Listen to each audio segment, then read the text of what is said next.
Students, this is Akanksha Singh. Welcome you on YouTube channel way to JRF। आज से हम start करेंगे होम साइंस के लिए प्रैक्टिस सेट, और वो प्रैक्टिस सेट किसके लिए होंगे? नेट JRF और UPHESC मीन्स जो हमारा अभी असिस्टेंट प्रोफेसर का एग्ज़ाम होने वाला है उसके लिए। और ये नेट JRF जो कि नेट का एग्ज़ाम जो कि पोस्टपोन्ड हो गया है, उसकी भी कोई फाइनल डेट नहीं आई है, बट पॉसिबली हम बोल सकते हैं कि नवंबर लास्ट वीक तक फाइनल डेट आने के चांसेस हैं। तो हम यहाँ से स्टार्ट करेंगे प्रैक्टिस सेट। ये पहला प्रैक्टिस सेट है जिसमें हम नेट JRF और असिस्टेंट प्रोफेसर दोनों के लेवल को लेके चलेंगे, क्योंकि दोनों के एग्ज़ाम लेवल नेट लेवल का ही होता है। तो हम इनको एक साथ में इनके लिए प्रैक्टिस सेट प्रिपेयर कर रहे हैं, तो हम इनको साथ में करेंगे डिस्कस कि देखते हैं फिर आगे क्या होता है। एंड अगर अभी तक आपने चैनल सब्सक्राइब नहीं किया है तो चैनल को भी सब्सक्राइब ज़रूर कर लीजिएगा। एंड वीडियो अगर आपको अच्छी लगती है तो लाइक एंड शेयर ज़रूर कर दीजिएगा। सो पहला क्वेश्चन क्या है? When blood glucose is abnormally high what is released from pancreas. जब ब्लड में ग्लूकोज लेवल हाई होता है तब पैंक्रियास से क्या रिलीज़ होता है? तो हमने पढ़ा कि पैंक्रियास से दो हार्मोन रिलीज़ होते हैं, एक तो अल्फ़ा ग्लूकागॉन और दूसरा इंसुलिन। जो अल्फ़ा सेल्स होती हैं वहाँ से ग्लूकागॉन, जो बीटा सेल्स होती हैं वहाँ से इंसुलिन। और इंसुलिन और ग्लूकागॉन ये दोनों एक दूसरे के बिल्कुल अपोजिट में काम करते हैं। यहाँ पे हमें बात क्या करनी है, किसके बारे में? जब ग्लूकोज लेवल जो है ब्लड में ये जब हाई होगा, जब ब्लड में जब ग्लूकोज लेवल हाई होगा तब पैंक्रियाज क्या रिलीज़ करता है? तब पैंक्रियाज जो है रिलीज़ करता है इंसुलिन। तो हमने यहाँ पे ये भी पढ़ा कि ग्लूकागॉन और insulin.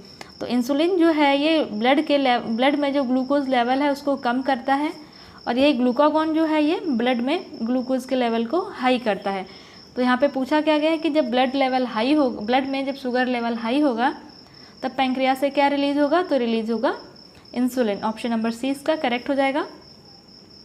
Next question, question number 2, anaemia caused by vitamin B12 deficiency. कौन सी एनीमिया B12 की डिफिशिएंसी से कॉज होती है? तो हमने पढ़ा है कि जो B12 की डिफिशिएंसी से जो एनीमिया होती है उसको हम बोलते हैं पर्नीशियस एनीमिया।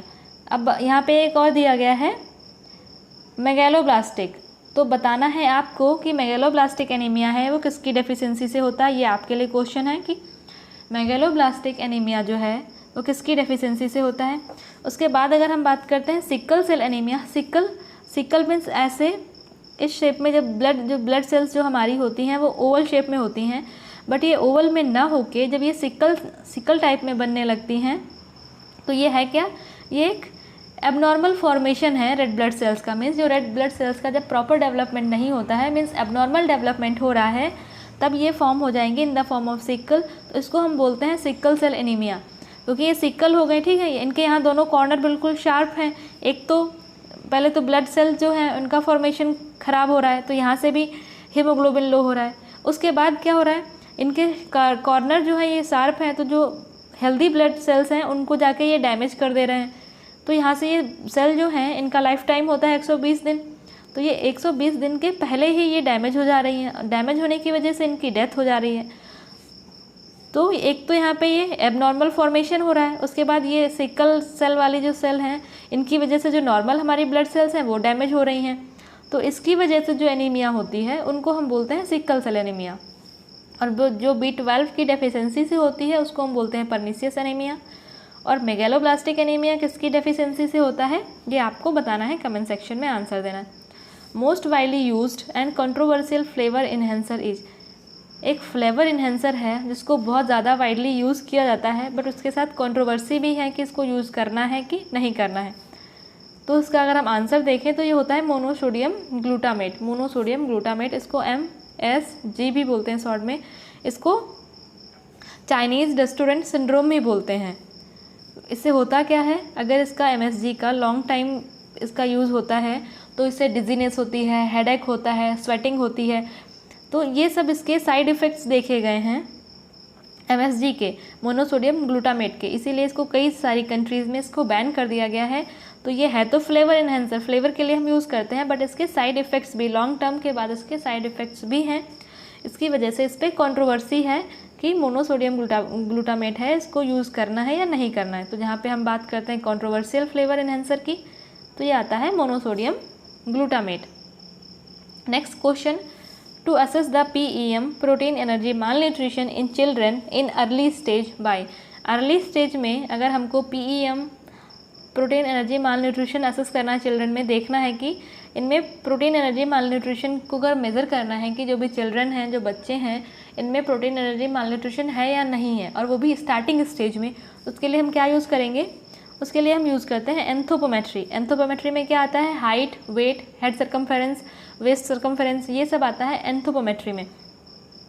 तो अगर हम अर्ली स्टेज में हमको protein energy malnutrition assess करना है तो सबसे बेस्ट जो मेथड है वो है एंथ्रोपोमेट्री। नेक्स्ट क्वेश्चन आता है, which one of the following is an example of dry heating method. Dry heating method का एक एग्जाम्पल पूछा गया है। ऑप्शंस क्या है हमारे पास? Broiling, blanching, stewing and poaching. तो ब्लांचिंग, स्टूइंग, पोचिंग ये सारे मॉइस्ट हीट मेथड है। तो बचा कौन सा? ब्रॉयलिंग। तो ये ब्रॉयलिंग जो है ये ड्राई हीट मेथड है। नेक्स्ट क्वेश्चन आता है, isoelectric point at which maximum coagulation of milk protein take place. कौन सा आइसोइलेक्ट्रिक पॉइंट है जहाँ पे मिल्क जो प्रोटीन है, मिल्क प्रोटीन का कोagulation होता है, मीन्स वो जमने लगती है। तो ये कौन सा है? ये 4.6 pH जब होती है, ये 4.6 pH यहाँ पे जो मिल्क प्रोटीन है वो कोagulate करने लगती है। मीन्स अगर हमने देखा है ना, जब मिल्क से जब हम पनीर बनाते हैं तो पनीर में क्या है, जो प्रोटीन है वो सारी कोagulate होके थिक हो जाती है, एक जगह पे इकट्ठी हो जाती है, तो बन जाता है प्रोटीन, और उसका जो बचता है उसको हम बोलते हैं वे वाटर। तो ये इसका कोagulation पॉइंट 4.6 pH जब मिलता है इसको, तब ये प्रोटीन कोagulate होने लगती है। तो प्रोटीन का जो कोagulation आइसोइलेक्ट्रिक पॉइंट है वो है 4.6 pH। नेक्स्ट क्वेश्चन आता है, question number 7, employment to rural people is insured for 100 days in which of the following program. इनमें से कौन सा प्रोग्राम है जो ये 100 डेज़ का एम्प्लॉयमेंट एश्योर करता है कि जो भी पर्सन हैं, जो भी रूरल पीपल हैं, उनको 100 डेज़ का मतलब 100 दिन का एम्प्लॉयमेंट, 100 दिन का उनको काम करने को मिलेगा। कितने दिन में? एक साल में, 1 ईयर में उनको 100 डेज़ का काम जो है उनको अपने ही, जहाँ भी वो गांव है, अपने ही गांव में उनको 100 दिन का काम मिलेगा। तो ये किस में है? ये है नरेगा में। इसका पहले नाम था नरेगा, जो कि 2009 में चेंज करके कर दिया गया मनरेगा। एम से इसमें महात्मा गांधी का नाम जोड़ दिया गया, हो जाएगा मनरेगा। नेक्स्ट क्वेश्चन आता है, question number 8, workman's compensation is paid to a worker. Compensation means मुआवजा देना। जैसे हम बोलते हैं ना, कुछ कंपनसेट करके, कुछ ले दे के काम को ख़त्म करो या सेटलमेंट करो। जब हम कुछ सेटलमेंट करना है तो हम बोलते हैं कि कुछ ले लो और काम को सेटल करो, दैट इज़ कंपनसेशन। तो जो वर्कर हैं उनको कंपनसेशन कब दिया जाता है? लाइक कोई ऑर्गेनाइजेशन है, वहाँ पे कोई वर्कर काम कर रहा था, तो उसको कंपनसेशन कब दिया जाता है? कंपनसेशन हम कब देते हैं? जब हमसे कोई गलती हो गई हो और सामने वाले को हमें वो गलती के लिए फुलफ़िल करना है, तो हम उसको कंपनसेशन देते हैं कि अच्छा, हमसे ये किसी का घर है, लाइक उससे हम, उसके घर का अगर विंडो था बाहर तो उसका कांच हमसे टूट गया, तो उसका कांच टूट गया तो हम उसके लिए उसको पैसे देंगे कि आप पैसे ले लो, अपना कांच दूसरा लगवा लेना। तो ये हो गया कंपनसेशन। सेम लाइक दैट, कोई वर्कर है, किसी ऑर्गेनाइजेशन के लिए काम कर रहा है, और वर्कर को अगर कुछ लॉस होता है तो वहाँ पे कंपनी जो वर्कर को पैसे देगी या कुछ भी देगी, उसको हम बोलते हैं कंपनसेशन। तो on attaining injury at work, work के काम के टाइम में कोई इंजरी हो जाती है, चोट लग जाती है, तो वहाँ पे जो कंपनी हेल्प करेगी उसको हम बोलते हैं कंपनसेशन। रिटायरमेंट पे पेंशन मिलती है, और अप्रिशिएशन ऑफ वर्क डन, जब काम अच्छा होता है उसको बोनस मिलता है। यहाँ पे बात की गई कंपनसेशन की, तब कोई इंजरी हो गई at the time of work, तो वहाँ से जो कंपनी हेल्प करती है उसको हम बोलते हैं कंपनसेशन। नेक्स्ट क्वेश्चन आता है, the food item is known for acting as good buffering agent. Buffering मतलब हमने पढ़ा है ना, एसिड, बफर और बेस। जब हम बेस और एसिड को इक्वल अमाउंट में मिलाते हैं तब जो बनता है उसको हम बोलते हैं buffer. Like buffer means neutral हम बोल सकते हैं। जैसे हमने pH स्केल पढ़ी, यहाँ पे 7 है, यहाँ पे हाईएस्ट 14 है, यहाँ पे 1 है। 1 is acidic, 14 is basic means, तो यहाँ पे 7 क्या होता है? ये न्यूट्रल होता है, तो इसको न्यूट्रल को हम बोल सकते हैं बफर। तो हम यहाँ पे बात किया गया कि फूड आइटम जो as a buffering agent, buffer की तरह काम करता है, जो कि ना एसिडिक होता है ना ही बेसिक होता है, तो ये होता है मिल्क। अगर हम मिल्क की बात करें तो मिल्क जो है ये बेस्ट बफरिंग एजेंट होता है फूड आइटम्स में। नेक्स्ट क्वेश्चन आता है contingency approach is a method of management. Contingency approach क्या है मैनेजमेंट में अगर हम कंटिजेंसी की बात करें मीन्स अचानक से कोई हमने कुछ काम कर रहे थे, कोई प्रोग्राम चल रहा था, हमने उसका मैनेजमेंट जिस टाइप से किया है उस टाइप से ना होकर अचानक से कोई इसमें कुछ प्रॉब्लम आ जाती है, कोई सिचुएशन आ जाती है, तो वहाँ पे जो सडन हम लोग रिसोर्स चेंज करते हैं या प्लान चेंज करते हैं उसको हम बोलते हैं कंटिजेंसी अप्रोच। तो intel using different approaches to problem means अगर कोई प्रॉब्लम आ गई उसके जगह पे वहाँ पे हम कोई अलग अप्रोच यूज़ करके उस प्रॉब्लम को सॉल्व करेंगे, उसको हम बोलते हैं कंटिजेंसी अप्रोच। आगे हम हिंदी में भी देखते हैं इसको। अगर प्रबंधन की विधि थी उसमें आकस्मिक कोई दृष्टिकोण या कोई प्रॉब्लम आ जाती है तो उसको हम कैसे देखेंगे। अगर कोई सडन कोई प्रॉब्लम आ गई तो उसको हम अलग कोई दृष्टिकोण या फिर डिफरेंट कोई रिसोर्सेज यूज़ करके कोई दूसरा अप्रोच यूज़ करके हम इस प्रॉब्लम को सॉल्व करेंगे, इसको हम बोलते हैं कंटिजेंसी अप्रोच। नेक्स्ट, अगर वीडियो आपको अच्छी लगी हो तो लाइक एंड शेयर ज़रूर कर दीजिएगा। एंड अगर अभी तक आपने चैनल सब्सक्राइब नहीं किया है तो चैनल को भी सब्सक्राइब जरूर कर लीजिएगा। और आपके लिए क्वेश्चन है वो है मेगैलोब्लास्टिक एनीमिया जो है, तो मेगैलोब्लास्टिक एनीमिया ये किसकी डेफिशिएंसी की वजह से होती है, तो ये आंसर करना है आपको कमेंट सेक्शन में। नेक्स्ट क्वेश्चन आता है a clear fluid diet supplies. जो क्लियर फ्लूइड डाइट है वो क्या सप्लाई करती है, तो ऑप्शंस क्या हैं, only carbohydrate and calories, only minerals and vitamins, only protein and carbohydrates, only calories. तो यहाँ पे अगर हम बात करेंगे क्लियर फ्लूइड डाइट सप्लाई करता है तो ये हो जाएगा ओनली कार्बोहाइड्रेट्स एंड कैलोरी। और यहीं पे अगर कोड्स में आंसर दिए होते कि यहाँ पे कोड्स दिए होते कि A and B and C या फिर मैनी अदर कोड्स, तो अगर हम कोड्स में हमें सेलेक्ट करना होता तो हम A और B को सेलेक्ट करेंगे कि मिनरल्स और थोड़े से कुछ अमाउंट में मिनरल और विटामिन भी होते हैं, बट यहाँ पे हमें कोड्स नहीं दिए गए हैं तो हमें यहाँ पे एक अप्रोप्रिएट आंसर सेलेक्ट करना है। तो जो क्लियर फ्लूइड डाइट होती है वो मेनली हमको क्या प्रोवाइड कराती है, कार्बोहाइड्रेट्स और कैलोरी। तो अप्रोप्रिएट आंसर के लिए अगर हम जाएंगे तो आ जाएगा कार्बोहाइड्रेट एंड कैलोरी, बट यहीं पे अगर कोड्स दिए होते तो इसमें A और B दोनों ऑप्शन सही हो जाते हैं। नेक्स्ट क्वेश्चन आता है there must be alteration between active play and. Means अगर हम बोलते हैं ना कि जो हम काम कर रहे हैं उनमें अल्टरेशन होना चाहिए, मीन्स एक के बाद दूसरा काम या फिर दोनों के बीच में जो परिवर्तन होना चाहिए। मीन्स कोई अगर हम हैवी एक्टिविटी कर रहे हैं तो उसके बाद हम सोचते हैं कि आराम कर लें, या फिर कोई हल्के लाइट जिसमें कम एनर्जी की ज़रूरत हो ऐसी एक्टिविटी कर लें। तो सेम काम यहीं पर भी होता है। जब हम बच्चों के लिए प्ले की एक्टिविटी प्लान करते हैं, अगर एक हमने हैवी एक्टिविटी प्लान की है तो जो नेक्स्ट एक्टिविटी होगी वो लाइट होगी, या फिर ऐसी जहाँ पे हमें बहुत ज़्यादा एनर्जी की रिक्वायरमेंट नहीं होगी, ऐसी एक्टिविटी प्लान होगी। तो active play and quiet play के बीच में अल्टरेशन होना चाहिए। मीन्स पहले अगर एक्टिव बहुत ज़्यादा एनर्जेटिक खेल कोई बच्चा खेल रहा था तो उसके बाद जो उसका दूसरा गेम होगा वो बिल्कुल हम बोल सकते हैं कि बैठने वाला हो, जहाँ से बिल्कुल भी एनर्जी की रिक्वायरमेंट ना हो। तो active play and quiet play के बीच में अल्टरेशन होना चाहिए। नेक्स्ट क्वेश्चन है moderate hearing loss is indicated when child can hear only at. हमने पढ़े ना हियरिंग लॉस क्या, माइल्ड, पहले माइल्ड, दूसरा moderate and severe and profound. हमने 4 कैटेगरी पढ़ी है हियरिंग लॉस की, mild, moderate, severe and profound. तो यहाँ पे बात क्या की गई है, यहाँ पे बात की गई है मॉडरेट की। तो जो मॉडरेट हियरिंग लॉस होता है वो होता है 41 से 55 डेसिबल। जहाँ से 41 से 55 डेसिबल की साउंड को अगर चाइल्ड नहीं सुन पा रहा है तो उसको हम बोलते हैं हियरिंग लॉस। या फिर ये डेसिबल जो दिया है ये साउंड की यूनिट होती है, जिसको हम साउंड को हम मेज़र करते हैं तो हम उसको डेसिबल में मेज़र करते हैं। तो साउंड की यूनिट होती है डेसिबल। और अगर बच्चा जो चाइल्ड है वो 41 से 55 डेसिबल की साउंड को नहीं सुन पा रहा है तो उसमें हो जाएगा moderate hearing loss. Next question आता है disability in reading is called. Read means पढ़ना। तो हमने यहाँ पे 3 टाइप की डिसेबिलिटी पढ़ी है, एक तो रीडिंग, दूसरी राइटिंग एंड तीसरी हमने कैलकुलेशन वाली पढ़ी है मीन्स मैथ्स। तो हमने 3 टाइप की डिसेबिलिटीज़ पढ़ी हैं। अगर हम रीडिंग की बात करें तो क्या हो जाता है डिसलेक्सिया। डिसलेक्सिया जो है ये रीडिंग से रिलेटेड है। डिसग्राफिया जो होती है ग्राफ के नाम से, हम ग्राफ ऐसे बनाते हैं ना, मीन्स कुछ बना रहे हैं तो ग्राफ बनाने में हम क्या कर रहे हैं, हम लिख रहे हैं ना, तो यहाँ से आप इसको याद कर सकते हो, ग्राफिया मीन्स ग्राफ बनाना, ग्राफ बनाना मीन्स लिखने की डिसेबिलिटी। अगर लिखने में प्रॉब्लम हो रही है, लिखने की कोई डिसेबिलिटी है तो उसको हम बोलते हैं डिसग्राफिया। यहाँ पे हमने बात की रीडिंग की डिसेबिलिटी, तो वो हो जाता है डिसलेक्सिया।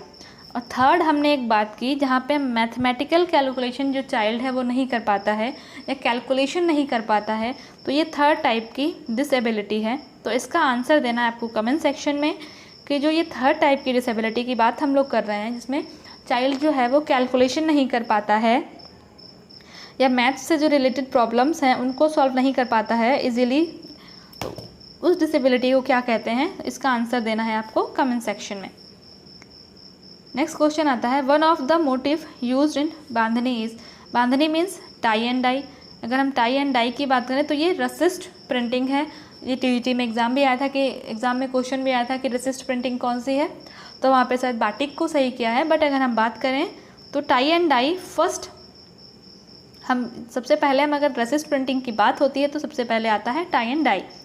तो टाई एंड डाई में यहाँ पे मोटिव पूछा है कि टाई एंड डाई का मोटिव क्या है, तो laddu jalebi. Tie and dye में जो लड्डू जलेबी का मोटिव यूज़ किया जाता है। नेक्स्ट क्वेश्चन है, salt is added in dyeing for.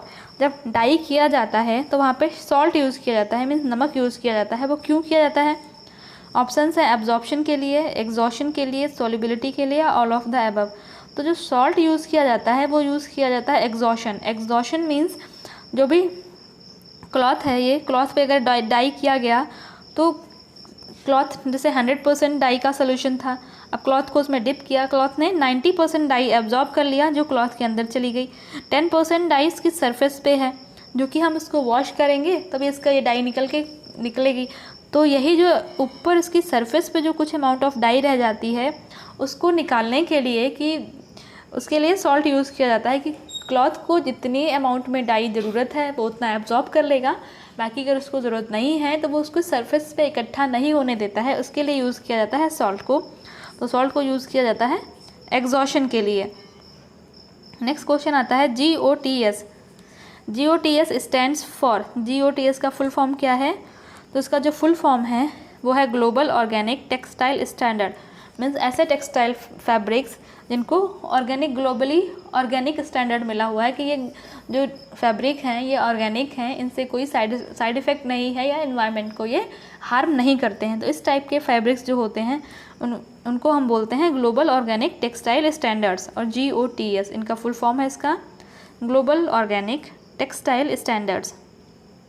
Next question आता है, one of the type of utility is. एक इसमें कौन सी एक प्रकार की यूटिलिटी है, एक प्रकार की उपयोगिता है? तो ये होती है डिमिनिशिंग यूटिलिटी।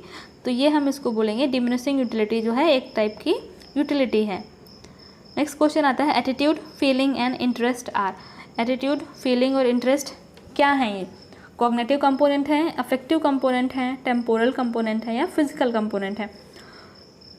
तो अगर हम कॉग्निटिव की बात करेंगे तो यहाँ पे आते हैं मेंटल रिएक्शंस, या फिर हम बोल सकते हैं रीजनिंग, थिंकिंग। जो हमारे मेंटल वर्क होता है उसको हम बोलते हैं कॉग्निटिव। यहाँ पे बात की गई है एटीट्यूड, फीलिंग एंड इंटरेस्ट, तो ये आते हैं अफेक्टिव कंपोनेंट। मीन्स क्योंकि हमारा जो एटीट्यूड है, हमारी फीलिंग्स हैं, ये हमारे इंटरेस्ट हैं, ये हमको अफेक्ट करते हैं, साथ में सामने वाले पर्सन को भी या साथ में कोई है उसको भी अफेक्ट करते हैं। मीन्स जो कंपोनेंट हमें अफेक्ट कर रहे हैं या किसी और को भी अफेक्ट कर रहे हैं उनको हम बोलते हैं अफेक्टिव कंपोनेंट। जो कि हमारे एटीट्यूड है, फीलिंग्स हैं, इंटरेस्ट है, ये आते हैं अफेक्टिव कंपोनेंट में। टेम्पोरल मीन्स जो टाइम से रिलेटेड होते हैं। फिजिकल कंपोनेंट जहाँ पे स्किल यूज़ होता है या फिर कोई काम करने का टेक्निक कैसा है, कैसे काम हो रहा है, जहाँ पे हमारी बॉडी यूज़ होती है, फिजिकली यहाँ पे कुछ काम हो रहा है, उसको हम बोलते हैं फिजिकल कंपोनेंट। नेक्स्ट क्वेश्चन आता है, the ideal size for flash card is. Flash card के लिए आइडियल साइज़ क्या है?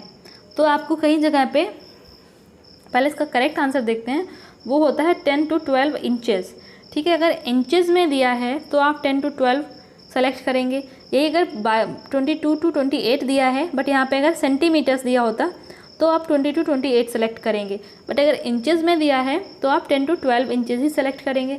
और फ्लैश कार्ड होते क्या हैं? तो इनको जब हम फ्लैश कार्ड, ये 10 से 12 कार्ड्स यूज़ किए जाते हैं जब किसी को कोई अवेयरनेस प्रोग्राम या किसी को कुछ समझाना है in the form of story, तो फ्लैश कार्ड्स के थ्रू उसमें पिक्चर्स बना के थ्रू पिक्चर स्टोरी कन्वे करते हैं, तो ये जो इसको जो करते हैं फ्लैश कार्ड्स के थ्रू भी करते हैं। तो अगर इंचेस में दिया है तो 10x12 इंच का एक फ्लैश कार्ड होता है, बट अगर सेंटीमीटर में दिया हो तो 22x28 के साथ जा सकते हैं। तो ये चीज़ें आप पे जो ये यूनिट दे रखी है इनका आपको बिल्कुल ध्यान रखना है, अदरवाइज आपका क्वेश्चन गलत भी हो सकता है। यहाँ पे बात की गई है ideal size of flash card 10x12 inches. तो आपके लिए दो क्वेश्चंस हैं, एक तो मेगेलोब्लास्टिक एनीमिया किसकी डेफिशिएंसी से होती है, दूसरी जो कैलकुलेशन में या मैथ्स में जो प्रॉब्लम आती है, बच्चों को कैलकुलेशन करने में, मैथ सॉल्व करने में जो प्रॉब्लम आती है, तो वो कौन सी डिसेबिलिटी हम बोल सकते हैं। जैसे राइटिंग डिसेबिलिटी है, हमने रीडिंग डिसेबिलिटी पढ़ी, बट जो कैलकुलेशन में जो इम्पेयरमेंट आता है, जो डिसेबिलिटी आती है, उसको क्या बोलते हैं। तो उसका आंसर आपको कमेंट सेक्शन में देना है। तो आपके पास दो क्वेश्चन हैं, दोनों के आंसर आपको कमेंट सेक्शन में देने हैं। एंड अगर वीडियो आपको अच्छा लगा हो तो लाइक एंड शेयर ज़रूर कर दीजिएगा। और अगर अभी तक आपने चैनल सब्सक्राइब नहीं किया है या आज आप पहली बार चैनल पे आए हैं तो चैनल को भी सब्सक्राइब जरूर कर दीजिएगा।